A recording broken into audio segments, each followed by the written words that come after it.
महाकाल महाराज की जय।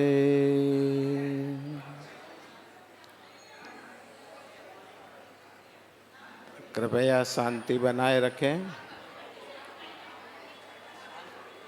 ओम शांति।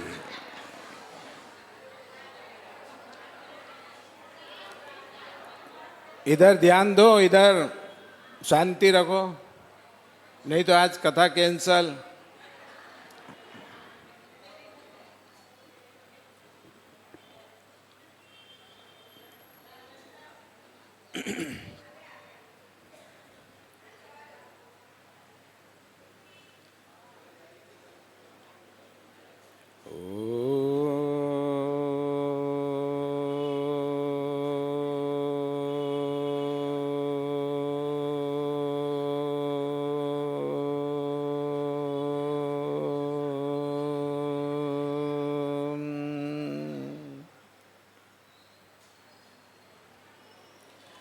यं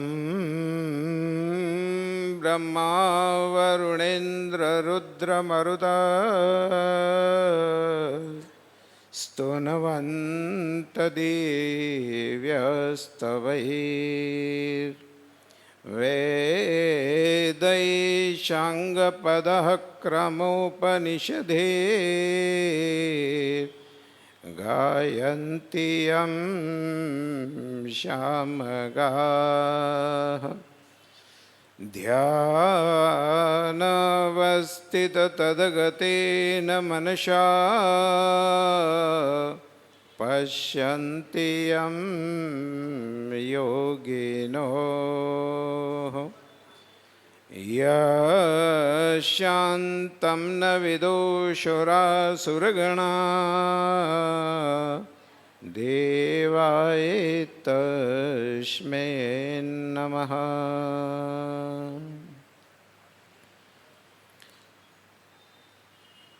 ध्येयं सदा परिभवग्नमभीष्टदोहम् तीर्थास्पदं शिवविरञ्चिनुतं शरण्यं भृत्यार्तिहं प्रणतपालभवाब्धिपोतं वन्दे महापुरुषते चरणारविन्दम्। अखिलदुरितपुञ्जं ध्वंसनं देहभाजां भवजलनिधिपोतं पावनं पावनानां परमपुरुषधामं प्रापकं स्वश्रितानां श्रीरामचरणचरणौ शततं नमामि। मंगलं भगवान् विष्णु मंगलं गरुडध्वज मंगलं पुंडरीकाक्षो मंगलायतनो हरिः। गुरुर्ब्रह्मा गुरुर्विष्णु गुरुर्देवो महेश्वरः गुरुर्साक्षात् परब्रह्म तस्मै श्री गुरुवे नमः। सुख का सागर राम है, दुख का भंजन हार। राम चरण तजिए नहीं, भजिए बारंबार। जो सुख चाहे तू सदा, शरण राम की ले। कह नानक मेरे मना, यह दुर्लभ मानुष दे।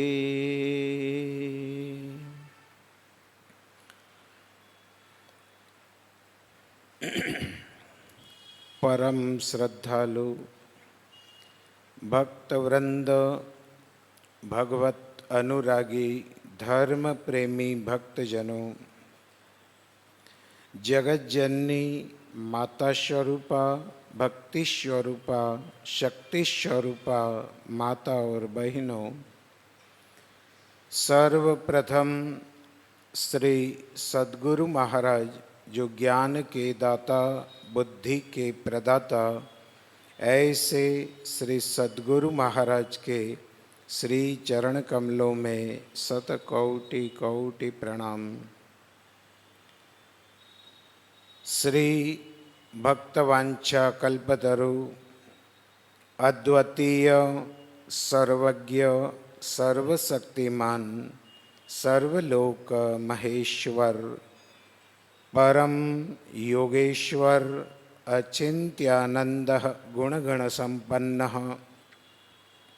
सृष्टि पालनहारी विचित्र लीला विहारी करुणा वरुणालय अनंत कोटि ब्रह्मांड अखिल भुवनाधिपति सर्वेश्वर परमेश्वर जगदीश्वर दयामय सतचितानंद घन परमपिता परमात्मा के पुनीत पावन दिव्य श्री चरण कमलों में श्रद्धा भक्ति प्रीति पुरस्सरः विनया वनत प्रणाम प्रस्तुत करते हुए आदि योगेश्वर भगवान शिव शंकर के पावन चरण कमलों में नमन करते हुए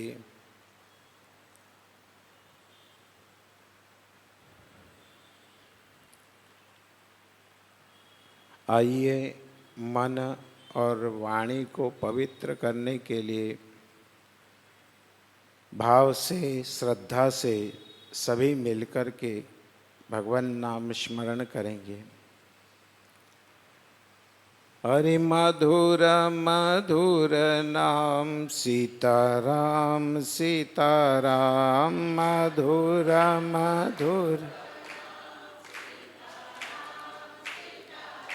ओ मधुर मधुर नाम सीताराम सीताराम मधुर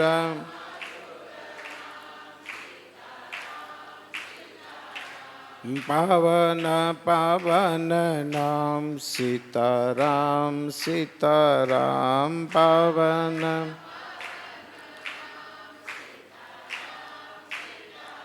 ओ पावन पावन नाम सीताराम सीताराम पावन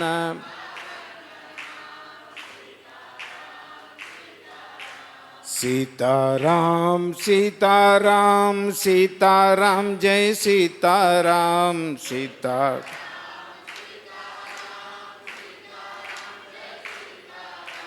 सीताराम सीताराम सीताराम जय सीताराम सीता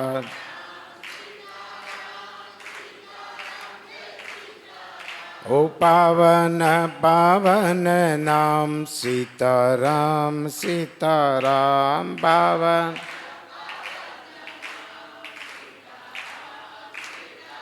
ओ मधुर मधुर नाम सीताराम सीताराम मधुर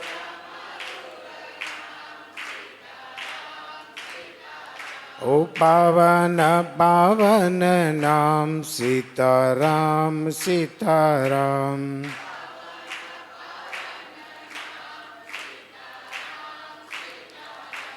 कलियुग केवल नाम आधार कलियुग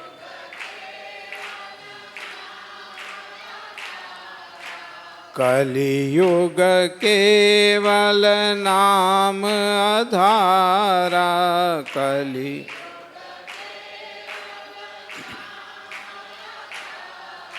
सुमिर सुमिर नर उतरे ही पारा, सुमिर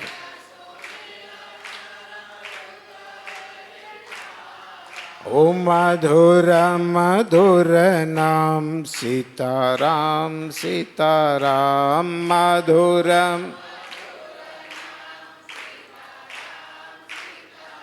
ओम पावन पावन नाम सीताराम सीताराम, पावन ओ मधुर मधुर नाम सीताराम सीताराम, मधुर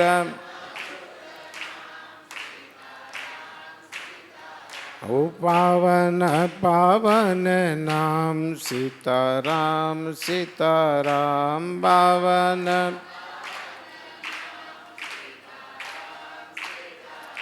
बोलो श्री महापुराण की जय, महाकाल महाराज की जय, शंकर भगवान की जय।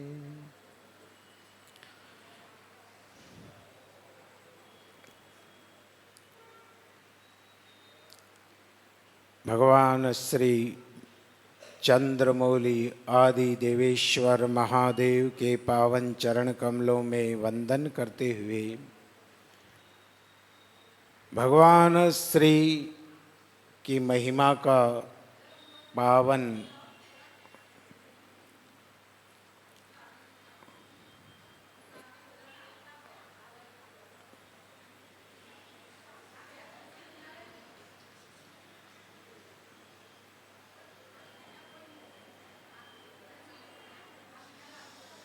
इधर आ जाओ, इधर बहुत जगह इधर।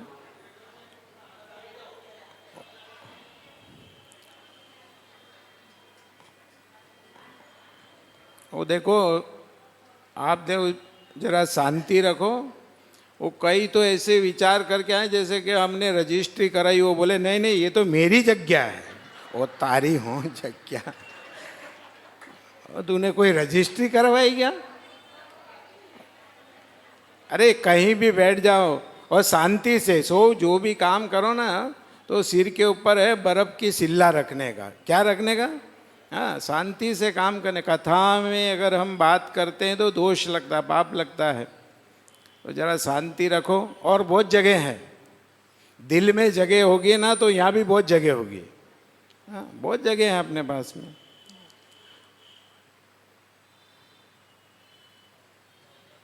भगवान श्री के पावन चरण कमलों में वंदन करते हुए शिव महापुराण की महिमा का विवेचन करते हैं। आदि योगेश्वर भगवान जिनकी महिमा जितनी कही जाए उतनी ही कम है। कल के पावन प्रसंग में जहाँ दक्ष राजा का प्रसंग चल रहा है, दक्ष ने माँ भगवती से अनुरोध किया कि मेरे घर आप जन्म लें। वो माता पिता धन्य हैं जिनके घर पर भगवान के अवतार होते हैं। माँ भगवती साक्षात जिनके घर पर आती है। दक्ष राजा ने माँ भगवती से प्रार्थना करके अपने घर पर कन्या के रूप में आने के लिए प्रार्थना करी, और उस कन्या रूप में माँ भगवती ने अवतार लिया। धीरे धीरे भगवान शिव की उपासना करते हुए, आराधना करते हुए सती ने, जिसका नाम रखा गया सती, जिस सती ने भगवान शिव की अनंत अनंत प्रकार से उपासना करी, पूजा करी, और उस पूजा के अनुरूप ही भगवान शिव का वर्ण उसने किया। नारद जी महाराज का आगमन होता है और नारद जी महाराज ने, सती ने पूछा था, महाराज मेरे वर कौन है, मैं किसे वर्ण करूं? तब नारद जी ने कहा था, तुम्हारे जन्म जन्मांतर के पति भगवान शिव है और तुम उन्हीं का स्तवन करो, उनका ही ध्यान करो, उनकी ही पूजा करो। तो अनंत प्रकार से सती ने भगवान शिव को प्रसन्न करने के लिए उनकी पूजा, व्रत, 16 सोमवार इत्यादि अन्य अन्य व्रत हमारे यहाँ बताए गए हैं, वो सारे व्रत उस समय सती ने किए हैं।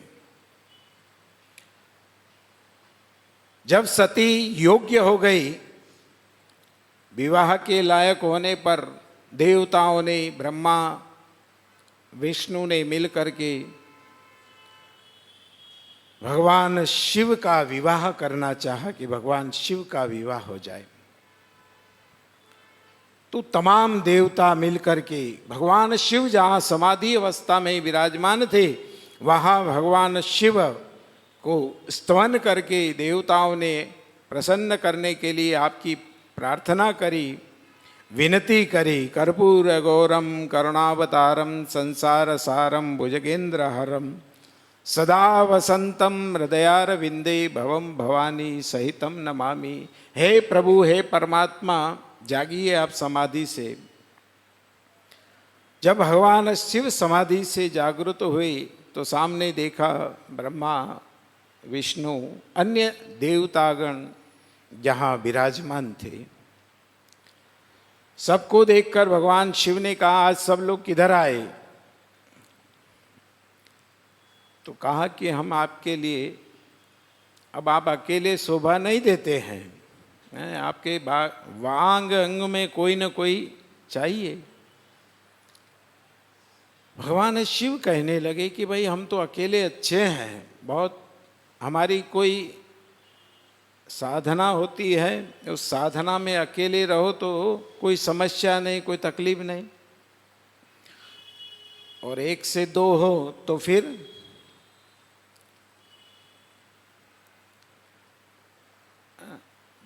दो पांव रहते हैं जब तक मनुष्य रहता है, और 2 से 4 हो तो फिर 2 उसके आए 2 ये तो फिर क्या हो है? समझ, अच्छा मेरी भाषा तो समझ में आती है कि नहीं आती? बोलो, जिसको समझ में नहीं आए तो बताना मेरे को। तो 2 पांव रहते जब तक मनुष्य रहता है, 4 हो जाए तो 4 पांव किसके होते हैं? पशु के। तो मनुष्य अच्छे, भगवान शिव ने कहा कि हम तो मानव अच्छे हैं, मनुष्य अच्छे हैं, भाई ये इस चक्कर में हम नहीं पड़ते हैं, बड़ी समस्या है इसमें। ये आने के बाद में कई तरह के नखरे होते हैं, सारे नखरे उठाना करना, तो हम अकेले बहुत अच्छे हैं। परंतु कभी कभी देवताओं का तो उनका स्वार्थ होता है। ब्रह्मादिक देवताओं ने देखा कि भाई भगवान शिव का विवाह हो, और कई बार ऐसा होता है कि कई बार जिमने के बहुत दिन हो जाए ना तो खाना नहीं मिले, अच्छा सा भोजन, भाई कहीं शादी ब्याह हो, कोई रिसेप्शन हो, पार्टी वार्टी हो तो जिमने का मजा है।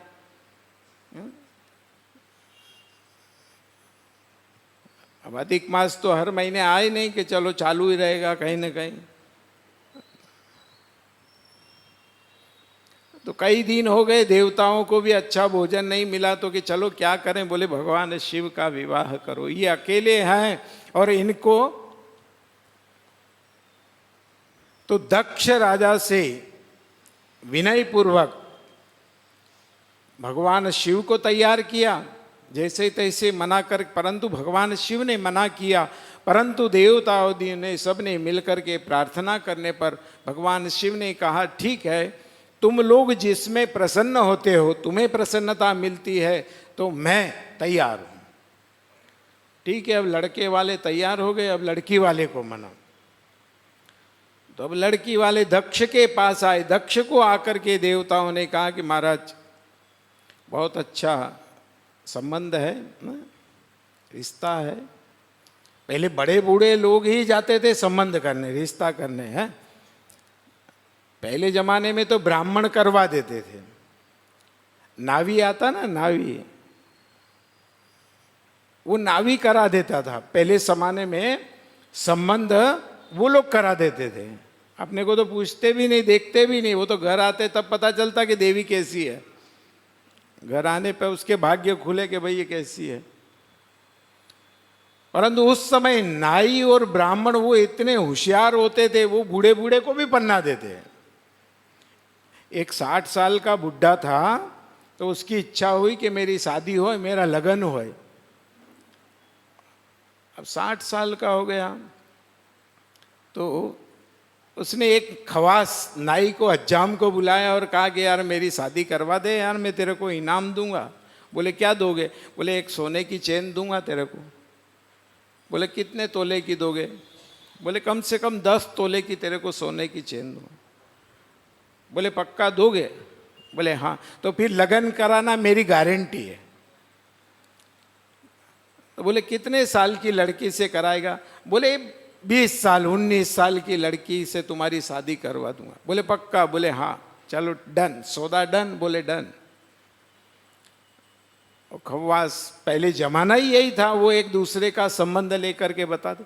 अब साहब एक जगह अच्छी लड़की थी, बढ़िया घर था, बढ़िया परिवार था, वहाँ वो खवास गया, बैठा और उसने कहा साहब रिश्ता लाए हैं आपकी कन्या के लिए, बेटी के लिए, बहुत अच्छा संबंध है, अरबपति है साहब, उनके कई मील हैं, बहुत कारखाने हैं, बहुत लंबा चौड़ा उनका काम है।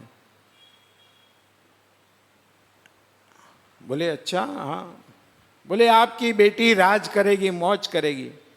बोले सेठ जी की उम्र कितनी है, लड़के की उम्र कितनी है? ओ नावी ने कहा 19 20 21। क्या कहा? 19 सा 20 सा 21 सा, या तो 19 साल होगा यानी तो 20 साल होगा, ज्यादा करो तो 21, उससे ज्यादा नहीं हो सकता है।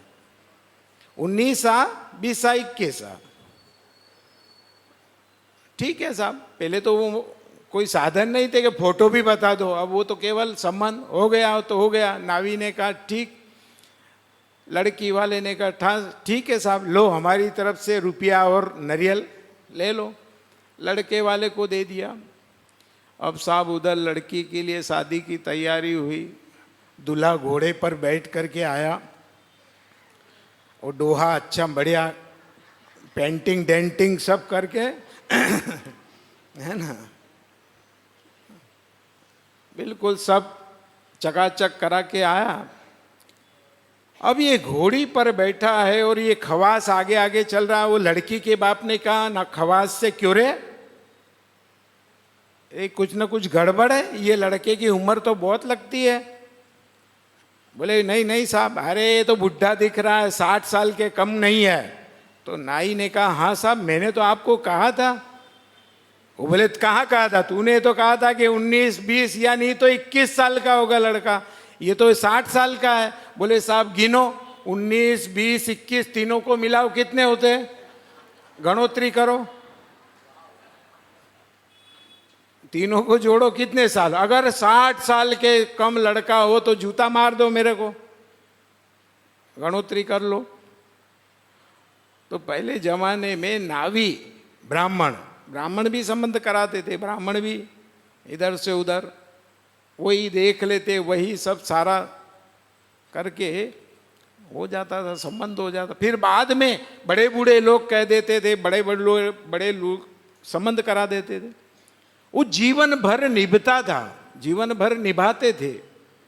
हैं अब फैशन चला साहब, लड़का लड़की को देखेगा, हाँ वो उसको देखेगा, वो इसको देखेगा, फिर वो देखने आएंगे। फिर और गुजरात में तो अलग ही, आपके यहाँ तो अलग ही सिस्टम है, सबसे अलग है। मैं सब दूर पूरा भारत मैंने घूमा, गुजरात का अलग सिस्टम है साहब। वो देखने आए, संबंध आए, ये हुए। अब माता पिता की भी नहीं चलती है, उनका वो कहे कि बेटा बहुत अच्छा है, इनके नहीं नहीं साहब, ये तो कहते हैं ना, एक जगह संबंध देखने के लिए लड़के वाले लड़की देखने आ रहे थे। तो लड़की को तैयार किया, घर वाले सब बैठे हुए थे, लड़के वाले आए, सब बैठे, सब चाय पानी कर रहे हैं। पूछते बहुत है लड़की वाले जो है ना, तो लड़के वाले पूछते लड़की को, खाना बनाना आता है? लड़की ने कहा हाँ आता है। अच्छा अच्छा, सिलाई करना आता है? बोले आता है। कई तो ये भी पूछे पापड़ सेकना आता है? हाँ, ये भी एक कला है, बहुत बड़ी कला, पापड़ हर कोई नहीं सेक सकता है। हाँ, ये पापड़ सेकना भी एक कला है। अगर पापड़ उसने सही साट अगर सेक दिया और पसंद आ गया ना रिश्तेदारों को, तो सगाई पक्की, शादी पक्की। लड़की से पूछा पापड़ सेक लेती हो? बोले हाँ। नाचना आता है? लड़की ने कहा हाँ आता है। ये आता है, ये आता है, गाना आता है, ये आता है, सब पूछ लिया, सारी बात हो गई। लड़की ने लड़के से कहा कि मेरे को इससे भी पूछना है। लड़की ने कहा कि मेरे को लड़के से पूछना है। अब बोले पूछो। बोले तेरे को गाना आता है? उसने कहा नहीं। तो बजाना आता है? ढोलक है, तबला है, कुछ बजाना आता है? उसने कहा नहीं आता। तो फिर मैं नाचूंगी तो तबला कौन, तेरा बाप बजाएगा?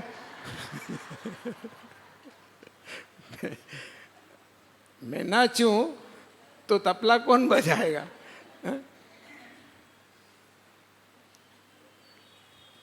अरे उसमें क्या संस्कार है वो तो देखते ही नहीं है। तेरे को ये आता है, ये आता है, ये आता है। लड़की ने कहा कि हमको ऐसी जगह संबंध ही नहीं करना है। तो जहां माता पिता या बड़े बूढ़े लोगों ने जो संबंध किया है, उन लोगों ने घर देखा है, बाहर देखा है, तो वो संबंध जीवन भर चलते हैं। नहीं तो थोड़े दिन में पता चले कि छुट्टे छेड़े की तैयारी करो, थोड़े दिनों में। इसलिए ये परंपरा है हमारे यहाँ पर भारतीय। देवताओं ने दक्ष से आकर के कहा महाराज हम आपकी कन्या के लिए, भगवान शिव के लिए वर्ण करने के लिए आप चलो। दक्ष को कहा कि चलो हमारे साथ और देख लीजिए आप। तो दक्ष भगवान शिव को देखने के लिए गया। अब ऐसा लड़का तो अद्भुत ही था ना, परंतु उस समय न कोई कपड़े देखे जाते थे। आजकल तो डेकोरेशन के, नहीं ये कपड़े तो पुराने फैशन का पहनता है, ये ऐसा है, ऐसा है। अरे कई संबंध मैंने ऐसे ऐसे सुने ना कि जिसके द्वारा ये क्या, बोले नहीं ये कपड़े अच्छे नहीं पहनती है, ये कपड़े नहीं चलते हैं, वो नहीं चलते। अब भगवान शिव कौन से कपड़े पहनते हैं? एक तरफ दक्ष महाराज राजा है, जो कन्या ऐश आराम में पली हुई, जहां हजारों दासियां नौकर चाकर जिनके सामने है, वैभव की कोई कमी नहीं है दक्ष महाराज के। जो सारे प्रजापति, मानव जाति में सबसे श्रेष्ठ दक्ष महाराज, और दक्ष में भी वह प्रजापति पद पर जो सबसे ऊपर प्रजापत पद जिसे कहता, ब्रह्मा की तरह जिसका पद है, ऐसे दक्ष महाराज ने भगवान शिव को देख करके प्रसन्न हो गया। और प्रसन्न होकर के उसने संबंध कहा कि ठीक है, देवताओं ने अगर कह दिया है, भगवान ब्रह्मा कह रहे हैं, विष्णु कह रहे हैं, तो फिर अबे मुझे क्या करना है, मुझे मंजूर है। तो उस समय देवता तो बड़े प्रसन्न हो गए, दक्ष ने हाँ कर दी, बस तैयारी होने लगी साहब, तैयारी, विवाह की तैयारी। देवता लोग गीत गाने लगे धूमधाम से, जो हमारे यहाँ पर व्यवस्थाएं उनके अनुरूप वहाँ तैयारियां होकर कैलाश पर्वत के ऊपर उत्सव मनने लगे, उत्सव। और कई दिनों से जहाँ पर ये विवाह के लिए आयोजन किए गए, तैयारियां की गई है। चैत्र मास शुक्ल पक्ष की त्रयोदशी तिथि रविवार और पूर्वा फाल्गुनी नक्षत्र, उस दिन भगवान शिव शंकर कैलाश पर्वत से नंदीश्वर पर बैठ करके, सुंदर भस्म लगा करके, सर्पों के आभूषण पहन करके, नया बागंबर धारण करके, मस्तक पर चंद्रमा को धारण करके, और भगवान शिव नंदीश्वर पर बैठ करके देवता लोग, गंधर्व लोग, यक्ष लोग, किन्नर लोग और भूत प्रेत पिशाच गण, डाकणी शाकणी, ये सब भगवान के जो गण है वो सब मिल करके उत्सव के साथ कैलाश पर्वत से चलकर प्रयाग के अंदर, जहाँ विवाह का आयोजन रखा गया प्रयाग के अंदर, और वहाँ भगवान शिव का स्वागत किया गया। बारात आई और बारात का दक्ष राजा ने स्वागत किया। कई दिनों तक देवता सभी लोग वहाँ आनंद के साथ नृत्य करते हैं, आनंद मनाते हैं। ये भगवान शिव का विवाह है। तो देवता आदि गण मिल करके सब आनंद के साथ कई दिनों तक जहाँ रहने पर भगवान का, जहाँ ब्राह्मण के द्वारा प्राणी ग्रहण संस्कार किया गया और वेदिका बनाई गई, और वेदिका के ऊपर भगवान शिव को दक्ष ने अपनी कन्या को भगवान के हाथ में अपनी कन्या का हाथ दिया।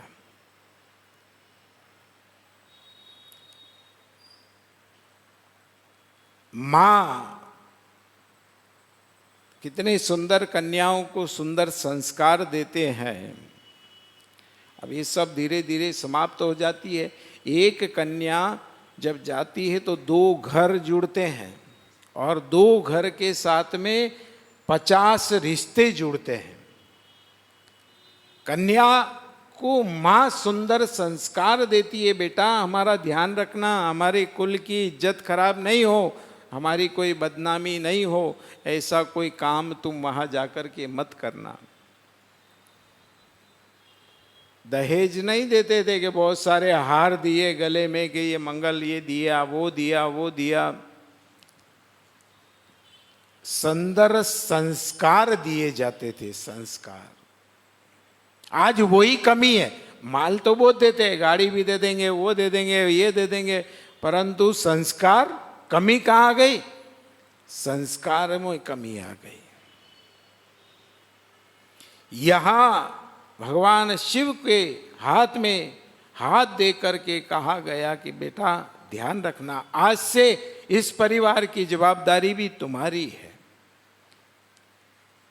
और कन्या चाहती है ना, जिस घर में जाती है वो चाहे तो घर को स्वर्ग बना दे, हैं?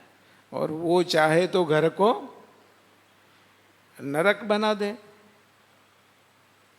एक दोनों उसके हाथ में, वो लक्ष्मी भी है। घर आती है ना, और कितनी कितनी मन्नत माता पिता अपने पुत्र के लिए कितनी कितनी मन्नत करते हैं कि साहब हमारे बेटे के हाथ पीले होंगे, हैं?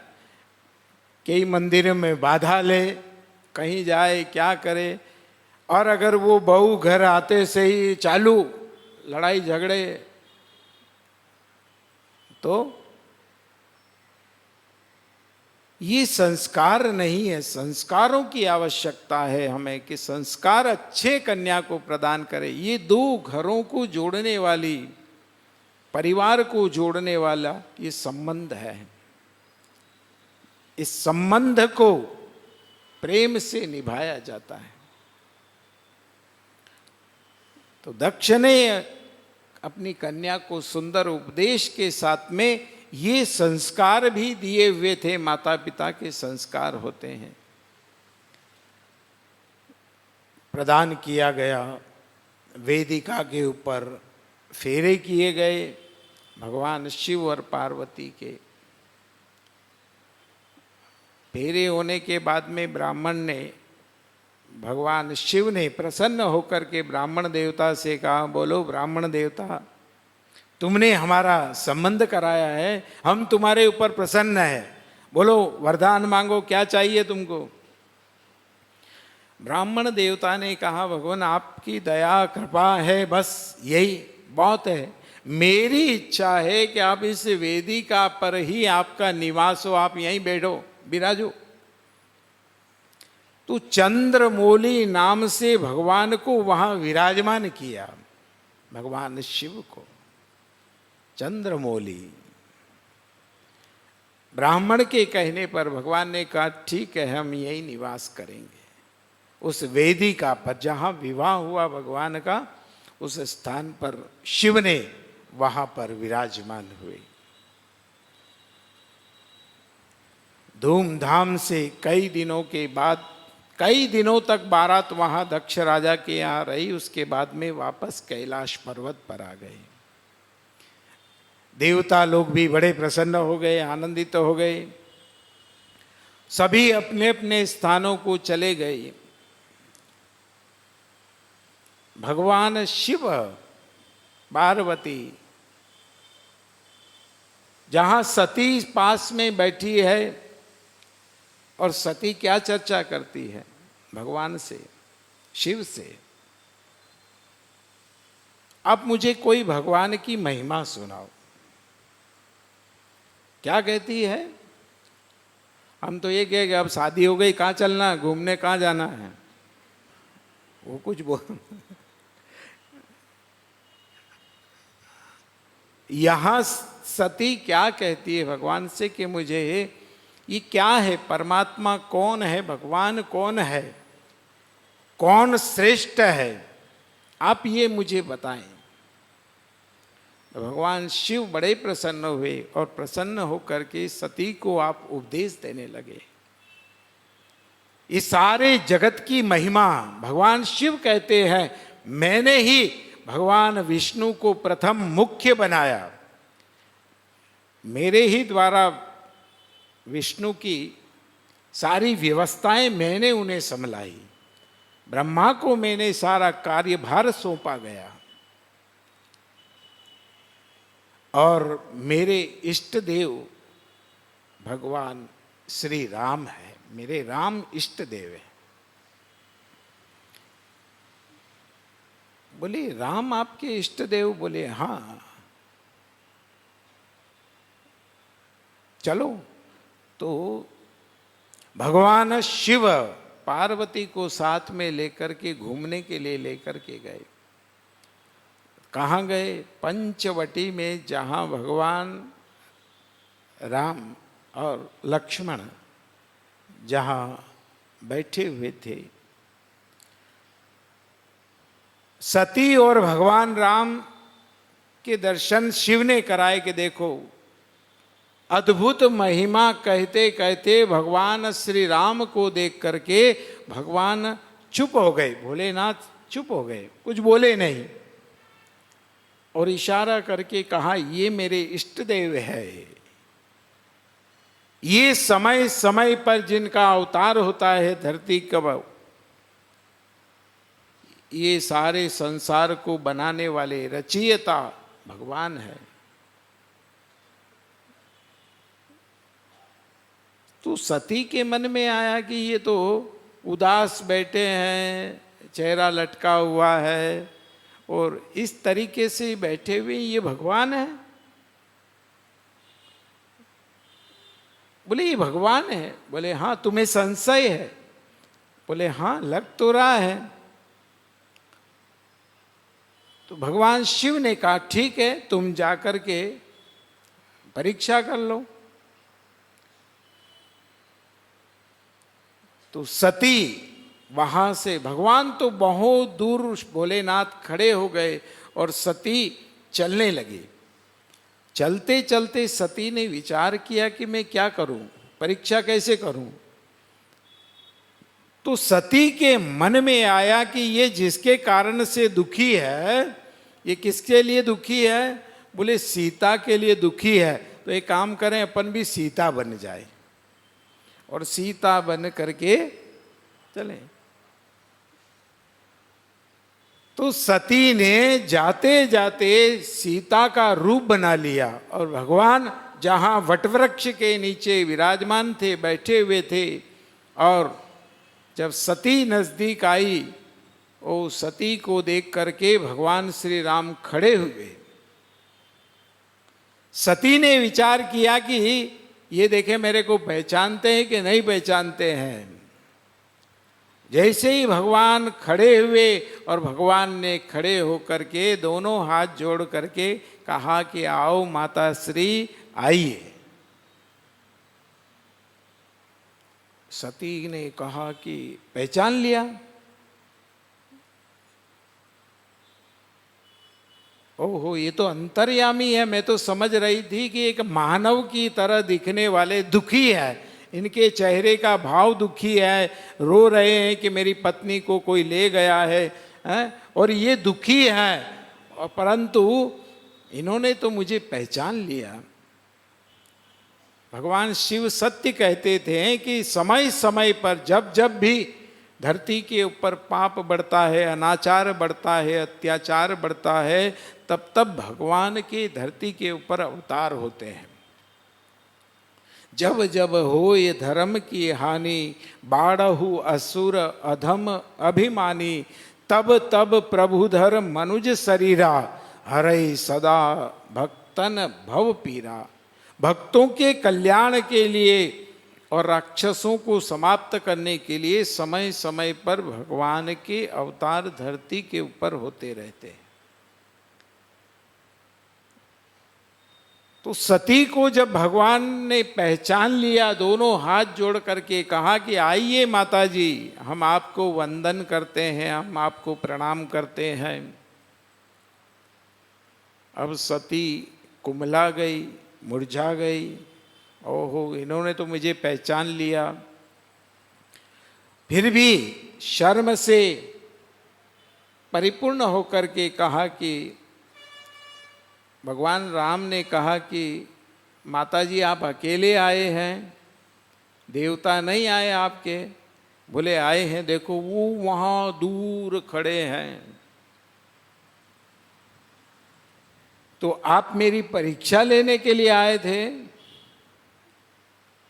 अब सती क्या कहे? बोले नहीं, हम आपसे मुलाकात करने के लिए आए हैं। आपकी बहुत महिमा सुनाते हैं, भगवान आपकी महिमा बहुत सुनाते हैं, आप बताएं। उस महिमा को सुन करके मैं आपके पास आई। भगवान श्री राम से नवदा भक्ति का विवेचन बताया गया, माँ की चर्चा हुई और नवदा भक्ति को सती को जानने को मिला।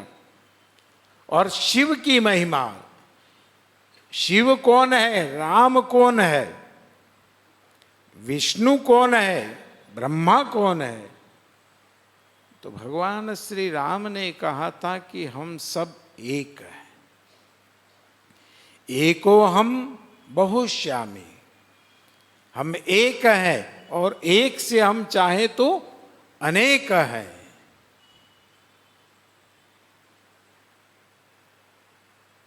और हम सब में कोई अंतर नहीं है, सब एक है। एक दूसरे के गुण गाते हैं, एक दूसरे की महिमा बताते हैं। भगवान राम शिव की उपासना करते हैं और शिव भगवान राम की उपासना करते हैं।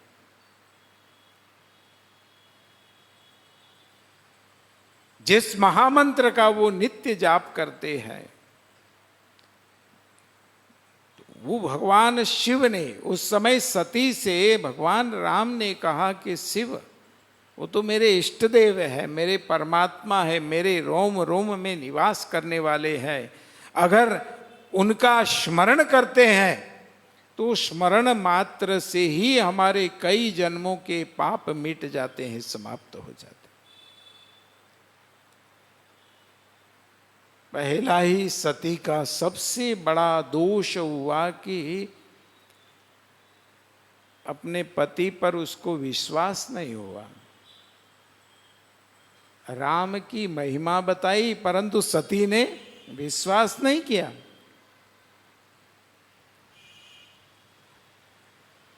पहली भूल, पहली गलती ही यहां सती से हुई है। जब भगवान श्री राम से सती की मुलाकात हुई और सती ने राम से नवदा भक्ति का विवेचन सुना और अपने इष्टदेव भगवान शिव को जाना कि ये इनके इष्टदेव है, और शिव कहते हैं कि वो मेरे इष्टदेव हैं, ये क्या है, तब भगवान श्री राम ने इस सारी रचना कैसे क्या हुई, ये विस्तार हुआ, ये सारी महिमा, विशद महिमा भगवान श्री राम ने सती को बताई। सती वहाँ से चल कर के भगवान शिव के पास आई।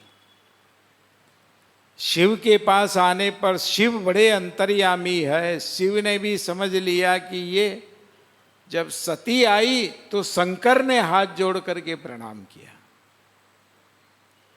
शंकर ने हाथ जोड़े। क्यों जोड़े? संबंध क्या था? पहले पति पत्नी थे, परंतु सती ने सीता का रूप बनाया तो भगवान शिव तो सती को, सीता को अपनी माँ मानते थे और भगवान राम को अपना पिता मानते थे। तो वो कौन हुई? माँ। शिव ने कहा नहीं, परंतु शिव प्रणाम करने लगे। सती ने कहा ये क्या? अरे भगवान शिव इतने शांत स्वभाव के हैं, इतने शांत स्वभाव के हैं, आवेश में जरा भी नहीं आते हैं, बहुत शांत स्वभाव भगवान शिव का है। सती समझी कि मजाक कर रहे हैं। कभी कभी पति पत्नी मजाक करते हैं ना कोई ऐसा,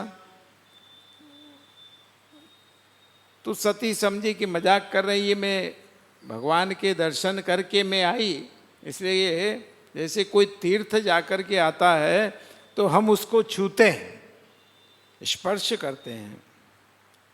करते हो कि नहीं करते हैं?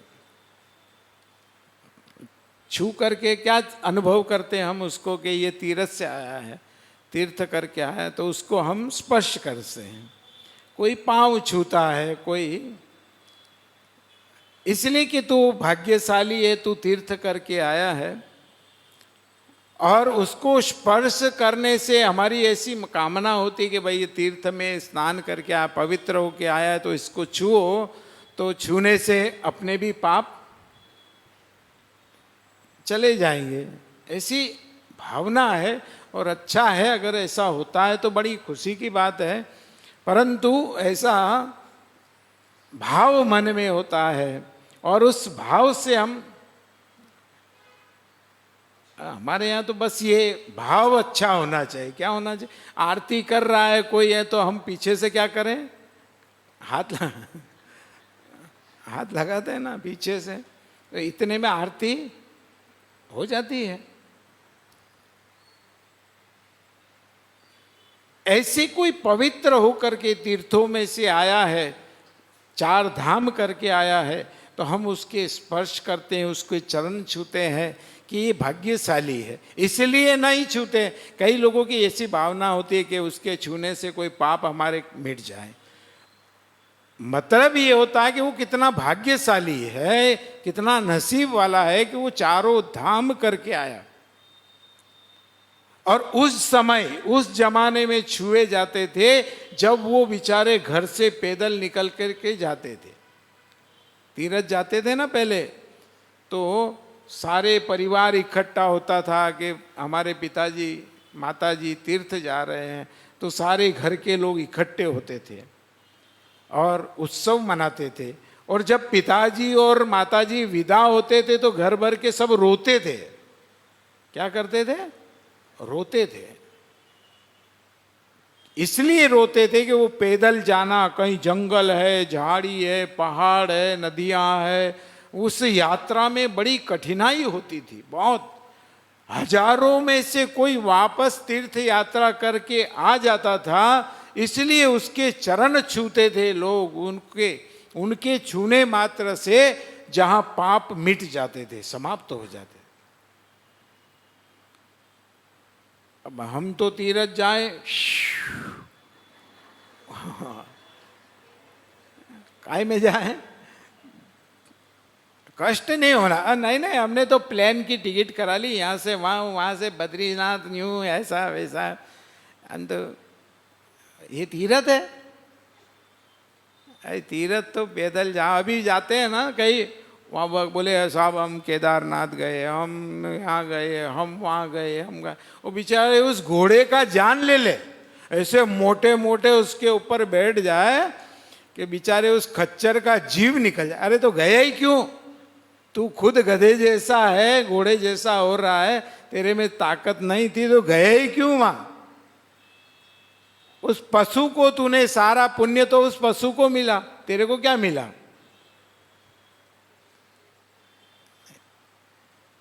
उसमें वो बड़े प्रसन्न होते हैं, हम अमरनाथ जाए, हाँ भाई बहुत अच्छा, धन्य। हम नहीं गए भाई, हम भाग्यशाली नहीं है, तू भाग्यशाली है, तूने बेचारे उस खच्चर का भी जीव लिया, तेरे से बड़ा पुण्यात्मा कौन हो सकता है। यात्राएं जहां उस समय होती थी, जहां कठिन हाथों से बेचारे भोजन बनाते थे, कहीं साधन नहीं थे, वो साधन को भी अपने कंधे पर आटा सामान सब लेकर के जाना और तीर्थ करना, वो तीर्थ हमारे लिए पुण्यमय होता था। ऐसे व्यक्ति के पांव छूने पर हमारे पाप जलते थे, समाप्त होते थे। अब वो इसमें प्लेन में गया ना, तुम उसको छुओ, सोचो कि हमारे पाप, वो तो खुद पाप करके आया वहां। वहां का तीर्थ, तीर्थ उससे नहीं कहा जाता है। तीर्थ में बड़ी कठिनता होती है, बड़ी तपस्या होती है, बड़ी साधना होती है, तब तीर्थ यात्रा होती है। तब जाकर के हमारे पाप दूर होते हैं। ये तो कठिन है। तो यहां पर सती जब आई तो भगवान ने, शिव ने अंतर मन से पत्नी को हाथ जोड़ करके प्रणाम किया, और वो जो संबंध था वो संबंध आज से समाप्त हो गया। पति पत्नी का जो संबंध था वो संबंध भगवान शिव ने उसे समाप्त कर दिया। इसने मेरी मां का रूप बनाया, मां का। इसको परीक्षा के लिए और कोई दूसरा मिला ही नहीं। इसने मेरी मां का रूप बनाया। कई कारण होते हैं, सती ऐसे ही थोड़े जली, उसको मरने का कारण यही था, पति का सुख नहीं मिला। पति ने त्याग कर दिया कि ये मेरी मां का जिसने रूप बनाया, तो उसके साथ पति पत्नी का व्यवहार कैसा हो सकता है, संबंध कैसा हो सकता है। तो भगवान शिव ने मन ही मन प्रणाम करके उसे अपनी मां मान लिया। ये एक त्रुटि, पहली त्रुटि तो उसने वहीं की थी कि भगवान शिव पर विश्वास नहीं किया और भगवान श्री राम की परीक्षा के लिए पहुंच गए। ये भूल दूसरी जीवन में होती है, क्योंकि हमारी दृष्टि ऐसी है, दृष्टि ऐसी। हमारे अगर दृष्टि में दोष है तो हमें सामने वाला भी ऐसा ही दिखेगा, वो भी ऐसा ही नजर आता है कि जो हमारे अंदर, तो बोले इसमें भी ऐसा ही होगा। यद यद दृष्टि तत्त सृष्टि। दृष्टि हमारी जैसी होगी तो हमारी जितनी सोच होगी उतनी हम सोचेंगे। कहते हैं एक राज्य के अंदर बारिश नहीं हुई, पानी नहीं गिरा, तो घास उत्पन्न नहीं हुई, हरी घास। अब हरी घास नहीं मिले तो गायें पशु दूध कम दे, दुधारू दूध कम देने लगे। अब क्या किया जाए साहब, उनके बारिश नहीं, घास नहीं, हरी घास नहीं, तो दूध कम उत्पादन होने लगा। तो राजा ने विचार किया कि भाई किसान लोग बड़ी समस्या में, सारे किसान लोग कहने लगे महाराज बड़ी तकलीफ में है, हरा घास नहीं है, गाय दूध कम देती है, आप कोई उपाय बताएं। तो राजा के गुरु महाराज बैठे हुए थे। गुरु महाराज ने कहा इसका उपाय तो मेरे पास है। तो बोले बताओ। तो बोले एक काम करो, हरे हरे ग्रीन चश्मे बनवाओ, ग्रीन चश्मे। तो बोले उससे क्या होगा? बोले बनाओ तो सही। वो ऐसे ग्रीन चश्मे बनाए और वो ग्रीन चश्मे उन गायों को पहना दिए। अब उनको सूखा घास भी डाले ना तो उन गायों को हरा हरा दिखेगा, हाँ बहुत अच्छा घास। वो खाए और वो दूध बढ़ोतरी होने लगी, दूध बढ़ने लगा। सभी लोगों ने गुरु महाराज से कहा, महाराज ये ऐसा कैसे होता है? बोले बस जहां हमारी दृष्टि है वो ही हमारी सृष्टि है। अब ये गाय समझती है कि ये हरा है सूखा, परंतु उन्हें दिखाई क्या दे रहा है? हाँ। जैसा हमें दृष्टि, दीवाल सफेद है, दीवाल सफेद है और हमने काला चश्मा लगाया तो हमको दीवाल कैसी दिखे? अब लोग कहे कि साहब ये तो सफेद है, वाइट है, पर वो काला चश्मे वाला कहे नहीं काली है दीवाल। वो जैसा चश्मा लगाओगे ऐसा ही हमें सामने दिखाई देता है। यद यद दृष्टि तत् तत् सृष्टि। कई लोग यही कहते हैं जब बस अरे तो ऐसे ही है महाराज, मैं जानता हूं इनको। अरे तू क्या जानता है? साले दूध में कितना पानी है तेरे को यही पता नहीं है, तेल में कितनी मिलावट है तू ये भी नहीं बता सकता है, तू किसी के बारे में कैसे बता सकेगा? तू कैसे बता सकता है कि ये कैसे हैं, कितने कहाँ तक पहुंचे हुए हैं कि नहीं पहुंचे हुए? तुझे क्या पता? जैसी हमारी दृष्टि होगी, तेरी दृष्टि जैसी है वैसी तेरे लिए सृष्टि है। परंतु इसको जानना बड़ा कठिन है, बड़ा कठिन है। सती इतना होने के बाद भी बोलो उसके मन में संशय हुआ और उस संशय से ये दूसरी बार उसने भूल कर दी, दूसरी गलती उसके द्वारा फिर हुई। और इस गलती के कारण से भगवान शिव ने, रहते तो है घर में रहते हैं परंतु वो वाली बात नहीं जो पहले बात होती थी, थोड़ा सा दूरियां हो गई। अब ये दूसरा कारण हुआ। तीसरा कारण, एक बार एक जगह पर यज्ञ था, यज्ञ, और उन यज्ञों में प्रधान दक्ष राजा है।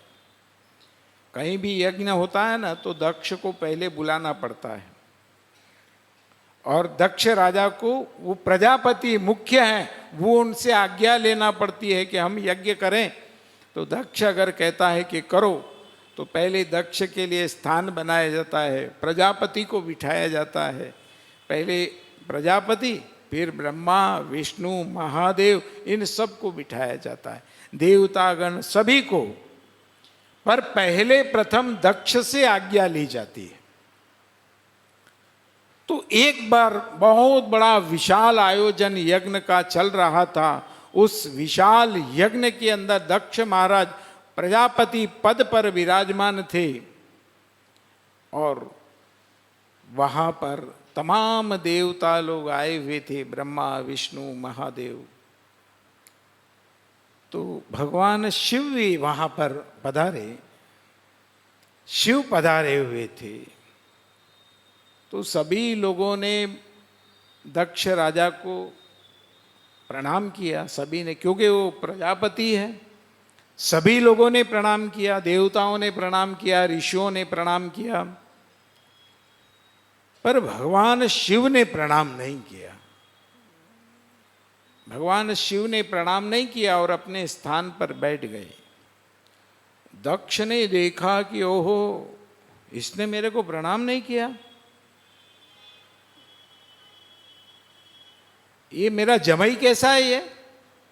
इसको एक तो मैंने शमशानी राखोड़े में रहने वाला, मसान में रहने वाला, भूत प्रेतों के साथ नाचने गाने वाला, इसको एक तो कोई लड़की दे नहीं रहा था, कुंवारा ही घूम रहा था, और मैंने इसको लड़की दी। और मैंने अपनी सुकन्या, सुंदर कन्या को ऐसे जगह पर जहां कोई साधन नहीं, ऐसे अनभिज्ञ व्यक्ति को मैंने दिया, अपनी कन्या को दिया। ऐसा जमाई बनाया मैंने, ऐसा दामाद है मेरा कि मेरे को प्रणाम नहीं करता है। तो दक्ष ने भी उस समय भगवान शिव से रुष्ट हो गया, नाराज हो गया।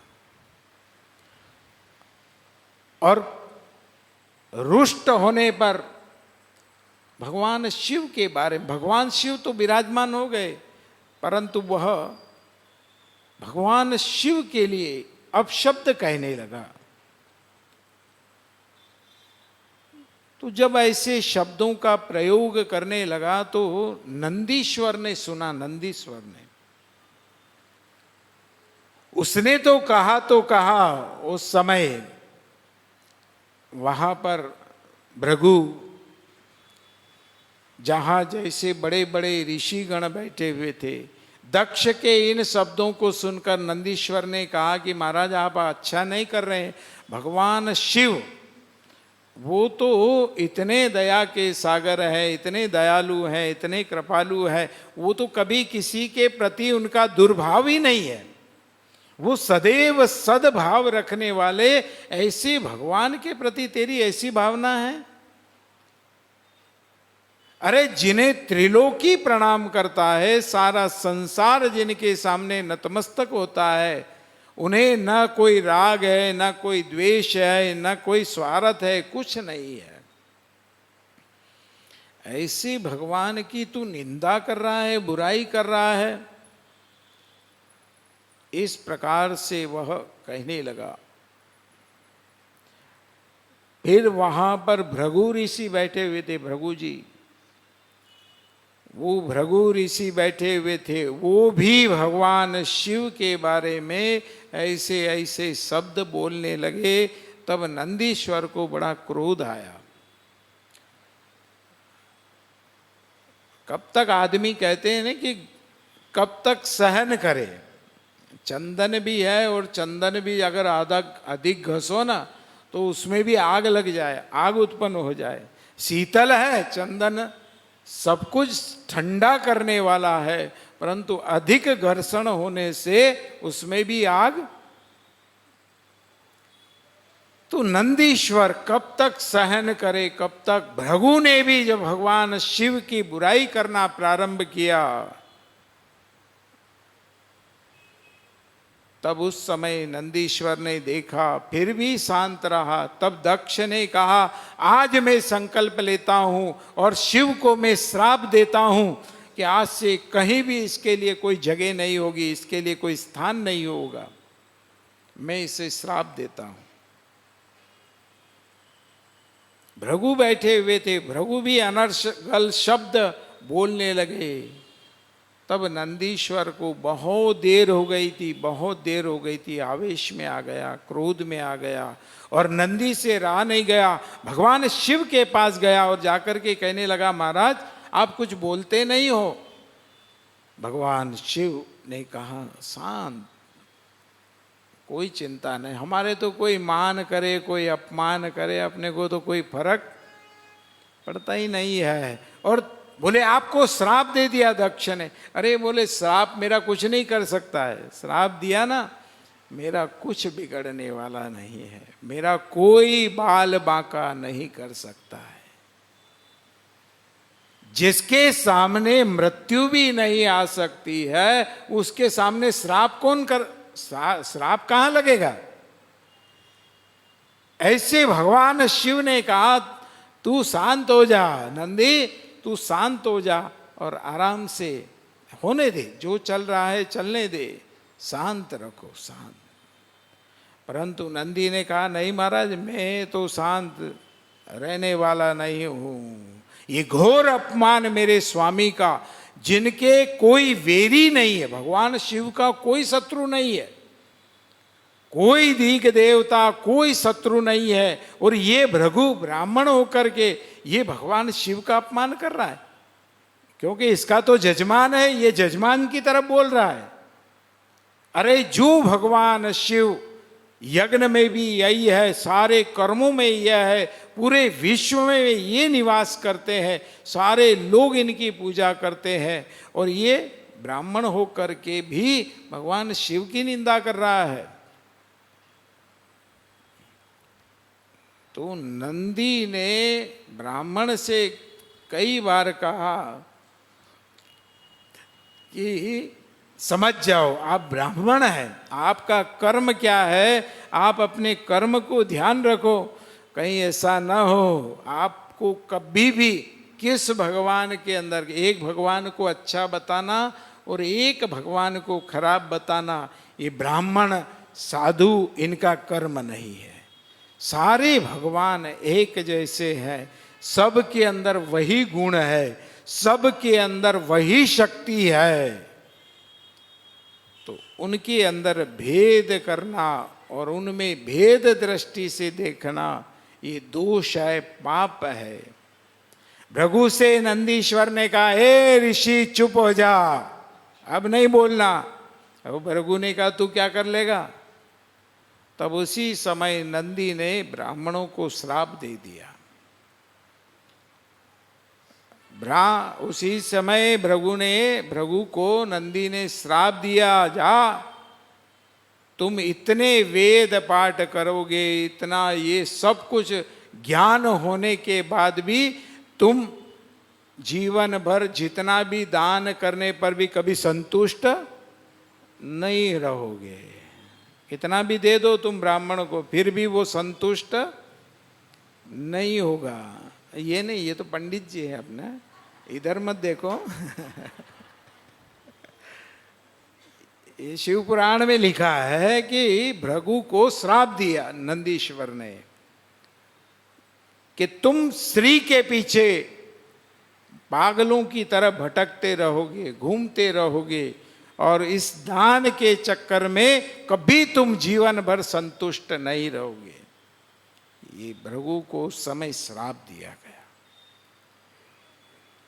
महादेव जी को पता चला, भगवान शिव ने कहा, क्यों रे नंदी को बुलाया इधर, कहा इधर आ, हमने कुछ कहा? बोले नहीं, आप तो कुछ कहते ही नहीं है, आप तो बड़े दयालु हैं, आपका तो हृदय विशाल है, सागर की तरह, समुद्र की तरह गंभीरता आपके भीतर है। तो फिर हमने किसी को कुछ नहीं कहा, तो तुझे इतना उछलने कूदने की क्या जरूरत है? कहते ना कि वो चाय से केटली गर्म होती है, चाय जेटली जितनी गर्म नहीं हो, उसके साथ वाली केटली अधिक गर्म होती है। हमारे इधर कहावत है, तो प्यादे होते हैं ना, वो ज्यादा उछल कूद करते हैं। तो भगवान शिव ने कहा कि भाई जब हमने कुछ नहीं कहा, हम बैठे हैं आनंद से, और तुम्हें इतना उछलने की कूदने की कहाँ आवश्यकता? अरे अपना कोई मान करे अपमान करे, हमारे को कोई फर्क नहीं पड़ता है। हम तो सदैव हर समय हर घड़ी हर क्षण अपनी मस्ती में मस्त रहते हैं। और ये मस्ती, ये आनंद, इस आनंद के अंदर कोई अपमान करे, तिरस्कार करे, सत्कार करे, कोई फर्क अपने को पड़ता ही नहीं है। ये जीवन होता है, महापुरुषों का भी ऐसा ही जीवन है। कोई सत्कार कर दे तो भी खुश नहीं होंगे, प्रसन्न नहीं होंगे, और कोई अगर अपमान भी कर दे तो भी उनके अंदर कोई फर्क, रुष्ट नहीं होंगे, कोई फर्क नहीं पड़ता है। तो भगवान शिव ने नंदी से कहा कि तुमने ये जो किया है ये अच्छा नहीं किया तुमने। नंदी ने कहा, आप देखा ना आपने, ये चलो मान लिया कि दक्ष तो आपके ऊपर अधिकार है उसका, क्योंकि वो आपका ससुर है, और ससुर अगर कुछ कहता है तो ठीक है, परंतु ये ब्राह्मण हो करके और ये आपका अपमान करे, ये मैं कैसे सहन कर सकता हूं? इसलिए महाराज मैंने कह दिया। भगवान शिव ने कहा ठीक है, चलो अपनी सारी मंडली के साथ में भगवान शिव सबको लेकर के वापस अपने कैलाश पर्वत पर आ गए। इस प्रकार से अपमान करने पर भगवान शिव को तो कोई फर्क पड़ा ही नहीं। अब दक्ष ने विचार किया कि ये तो चलो दूसरे के यज्ञ की बात है, अपने यहाँ तो, परंतु मैं अब ऐसा यज्ञ करूंगा, ऐसा यज्ञ करूंगा कि मैं अपने इस दामाद को बुलाऊंगा ही नहीं, और इसका स्थान है उस स्थान से मैं इसको हटा दूंगा, इसको बुलाएंगे ही नहीं अपन। क्योंकि मैं अगर दूसरे को कहूँगा तो कोई मानेगा तो नहीं मेरी बात। किसी दूसरे के यहाँ कार्यक्रम है और अगर वहाँ अपन अपनी राय दें तो वो थोड़ा ही माने। तो पहले कौन करे? बोले पहले मैं ही करता हूँ। शुरुआत कौन करेगा? तो मैं करूँगा। तो मैं प्रजापति हूँ इसका। तो अगर मैंने शिव का स्थान हटा दिया भगवान का, तो सब लोग इसको यहाँ से दुत्कार देंगे, हटा देंगे, इसकी पूजा बंद, सब बंद। आज से इसके हिस्से सारे बंद। ये निर्णय दक्ष ने ले लिया। अब उसने यज्ञ की तैयारी करी। तो उसने यज्ञ कहाँ किया? हरिद्वार। हरिद्वार में कनखल क्षेत्र है, कनखल में जहाँ दक्ष का मंदिर है, और वहाँ उसने यज्ञ की तैयारी करी।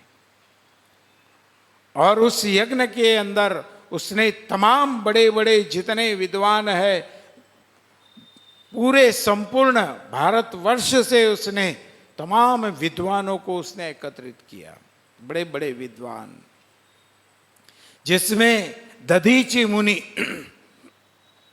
जैसे परम ज्ञानी और दधीचि मुनि के समान विद्वत, ऐसे ऐसे वहाँ पर वेदों के ज्ञाता, पुराणों के ज्ञाता, उपनिषदों के ज्ञाता, ऐसे बड़े बड़े विद्वत जन ब्राह्मणों को उसने निमंत्रण दिया। बड़े बड़े ब्रह्मचारियों को उसने निमंत्रण दिया।